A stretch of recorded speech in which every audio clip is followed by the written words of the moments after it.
Les rennes sont nuls.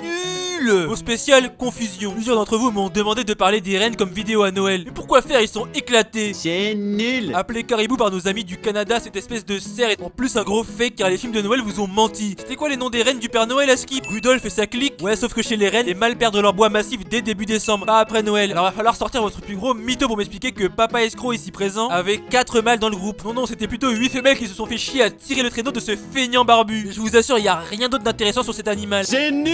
Il y a tout un tas d'espèces de rennes différentes qui sont casées partout où il caille sa maman entre l'Europe et l'Amérique du Nord. Ils peuvent faire jusqu'à 180 kg, nul. Mesurer jusqu'à 1m60 de haut aux épaules, nul. Et des bois peuvent faire jusqu'à 1 mètre de haut, ouais c'est cool mais nul. T'as pas de charisme en plus physiquement parlant. Une espèce de reine naine existe et elle ressemble à une boule de poil prête à câliner. Mais c'est un animal sauvage donc on ne peut pas les câliner. Du coup ça sert à rien, c'est nul. Je vais me faire insulter à la fin de cette vidéo mais je m'en fous. Les mâles ont bien évidemment des bois qui ne servent qu'à se bagarrer et séduire les femelles. Waouh, comme c'est nul et sans intérêt. Et comme la saison de reproduction est en automne, ça sert à rien de les garder sur la tête, donc ils les perdent. Par contre les femelles les gardent jusqu'à l'été suivant. Pourquoi me dites-vous? Purée, vous vous intéressez vraiment à des trucs nuls. Deux théories existent. La première c'est que les jeunes mâles sont archi nuls et se font goumer seulement par les adultes. J'explique pour vos cerveaux très lents. Les mâles adultes adorent taper les jeunes mâles pour qu'ils quittent leur groupe, histoire de pas avoir de concurrence. Du coup les femelles pourraient garder leur bois histoire de feinter les mâles adultes pour qu'ils ne sachent plus si en face d'eux c'est une femelle ou un jeune mâle. Leur cerveau est nul, du coup la confusion est réussie. Ce qui donne plus de temps aux jeunes mâles de grandir et de prendre des forces avant de poursuivre leur vie nulle loin du groupe. La deuxième théorie c'est que les femelles ont besoin de bois pour se défendre parce qu'elles vivent dans des territoires nuls où il y a de grandes plaines sans rien pour se cacher des prédateurs. Non parce que se faire bouffer le fion par des loups qui vous grillent à des kilomètres c'est quand même très nul. Vous en voulez encore? Oh ok mais vite. Ils ont 2 couches de poils qui permettent de ne pas se geler les miches en hiver et d'être imperméables dans l'eau. Nul. Ils ont la plus grande migration des mammifères et traversent chaque année 5000 km tellement leur vie est nulle et qu'ils cherchent à avoir un peu d'excitation quelque part ailleurs. Quand on est nul, on la boucle. Du coup ce sont des animaux très silencieux qui ne l'ouvrent vraiment que pour se reproduire avec des cris qui ont intérêt à être uniques car les troupeaux peuvent atteindre des centaines de milliers d'individus comme ici en 2001. Retrouver votre bébé dans ce foutoir, ça doit être une galère bien nulle. Bon avec le réchauffement climatique et d'autres pertes d'habitat, ils ne sont plus que genre 75 000. Et en vrai c'est peut-être ça le plus nul. Bref, animal nul, vidéo nulle et le fait que je vais me faire insulter pour manque de respect envers la nature, c'est encore plus nul. Bravo aux gagnants nuls de la vidéo d'hier et je vous souhaite une bonne soirée bande de nuls.